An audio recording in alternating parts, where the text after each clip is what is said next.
अरे गुल्लुआ सुन सुन कहाँ रे सारे सिनेमा उतान करके जाते सन पतल दिन भर गेहूं में घुस के हरियरा उखड़बे तो गाय का हाल का घंटा पता चली कहाँ आवत के कहाँ जात है की करे सारे ऐसा सच के जाते जैसे तोरे देखा हरू अवत हाई गलावा पे का ऊपर आयल रे तो सारे फियर लाबली लगती सर गाय गाय में घूमे के तो फियर लभली ना लगा के जाब का कुकुर लखेदे जाते का जे गाय गाय में घूमबे नाही रे गौवा का कुल्लत खोरवा प्रधानवा प्रचार करे जात हूँ 200 रुपया मिली एक चाप के पूरी सब्जी मिली महू जात हूँ अब तोहू के चले खो तो बताओ कुछ करे के ना हमर दे खाली गाय गाय में झंडा लेके घूमे के नाही रे मना जाइबो पिछली प्रधानिया में बनने बनने मार गल हो इसलिए मना जात हूँ प्रचार कर काहे रे का भयल है जानत थे जौने प्रधानवा के संगे घूमत रहनी पैसो लेनी प्रचारवा ओकर ना करत रहनी दूसरे करत रहनी कौनो सारा वही में से लखा देले बनने बनने वही मन तैयार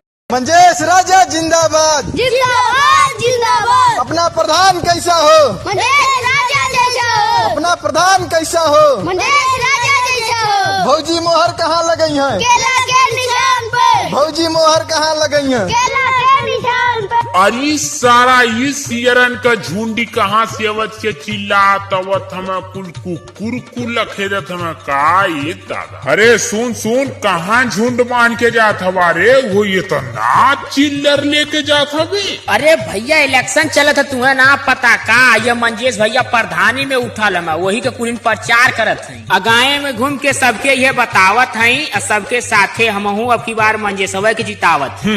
देखले में तो बानर लगत है यही से करोटवा भगत का कहा था हो मुन मुन मुन मुन तन तेज बोला तेज अरे भैया कुछ ना कहा था हम वोट चाहे दूसरे के दे चाहे न दे के तो पहले जाए के दे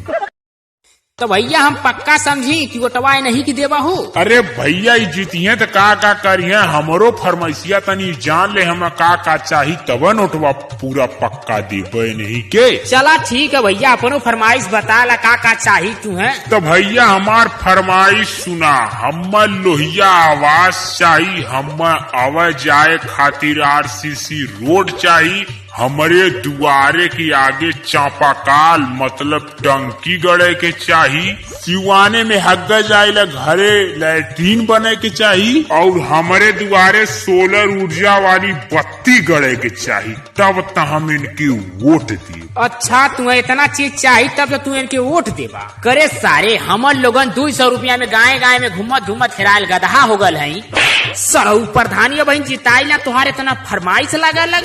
भाई सही ना कल 9 दिन का दूध बिक गया कि पैसा कहिया देत